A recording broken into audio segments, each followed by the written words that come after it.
C'est une journée comme les autres au grand marché de Saké. Car ici, dans le territoire de Masisi, comme dans celui de Rutshuru et dans une partie du territoire de Nyiragongo, le scrutin n'a pas lieu ce mercredi.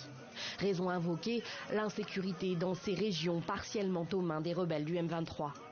La frustration est grande parmi la population, d'autant que l'histoire se répète pour nombre d'habitants de l'Est. En 2018, ils avaient interdit le vote aux habitants de Beni, de Butembo, jusque dans le territoire de Lubero à cause d'Ebola. Après, il y a eu le Covid-19. Aujourd'hui, dans le Masisi, en cette année 2023, on a la guerre. Cette guerre qui nous affecte, nous et les habitants de Rutshuru, et on ne peut pas voter. Village de Nyakalengwa, dans le sud Kivu, sur l'île d'Idjoui, en plein milieu du lac Kivu. Nous sommes à 1 heure de pirogue de Saké. Et ici, la foule est dense lorsque vers 7h15 du matin, ces bureaux de vote ouvrent leurs portes, avec plus d'1 heure de retard. Le gouverneur du Sud Kivu est candidat à la députation nationale et simple électeur ici. Il est fier de la manière dont se déroule le scrutin.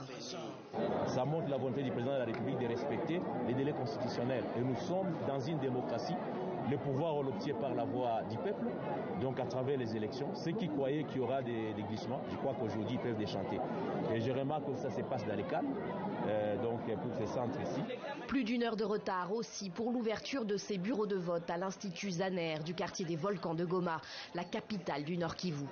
Et du monde aussi dès les premières heures de la matinée. Depuis 5h50, je suis arrivé à 5h50 du matin et là je crois qu'il est 9h40.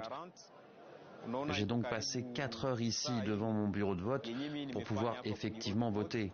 C'était mon devoir, je devais m'assurer que j'allais pouvoir choisir la personne capable de travailler pour le pays et non pas pour lui-même, travailler pour nous, les citoyens. Et pour que les citoyens du Nord Kivu se mobilisent, les frontières terrestres avec le Rwanda voisin resteront fermées jusqu'à 23h59 en ce 20 décembre. Aucun bateau n'a été non plus autorisé à rejoindre l'autre rive du lac Kivu ce mercredi.